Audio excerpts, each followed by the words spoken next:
it's also, it's called Family Love, and it's also about Africa. So you guys are getting an interesting storytelling about Africa as a student missionary there last year. So, Family Love.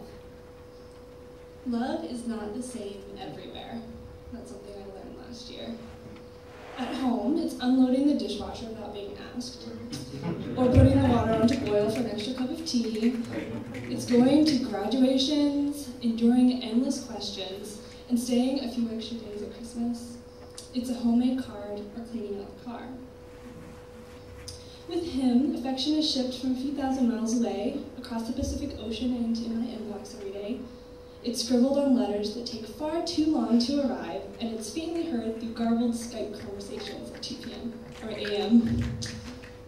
But in Chad, it's even more indistinguishable. For a long time, I wasn't even sure it existed. All I heard were shouts in a harsh language. Sukune jonane, sukubuli, migulkune.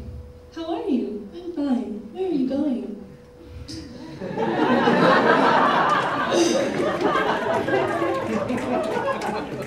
And then always the hysterical laughter that followed my attempts at repeating the coarse sounds with my slippery American tongue.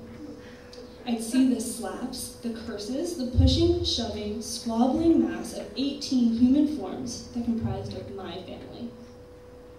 The cries from little girls as they had their hair pulled into tight braids, and the beautiful dark skin that was so rough from scrubbing clothes, hauling water, cooking without electricity outside.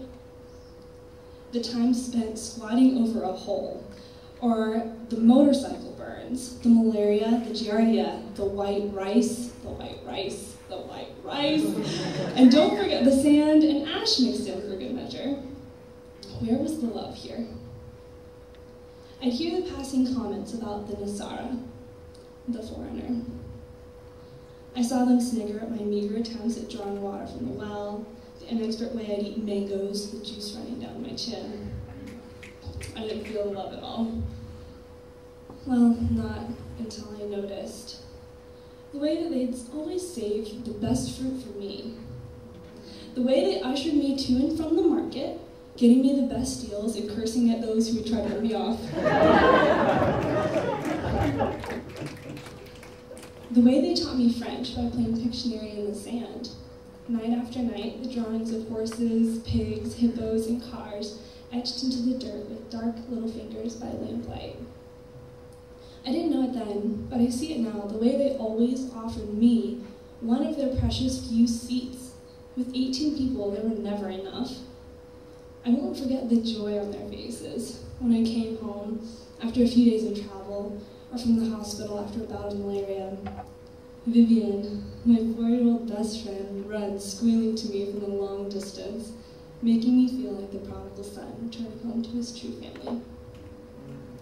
I wouldn't always see it, or believe it, but that last hot night in May, when we lay under the brilliant African stars, a crowd of kids squeezed onto my mat, sleep refusing to come, because now I knew that though it isn't the same everywhere, I had experienced real love.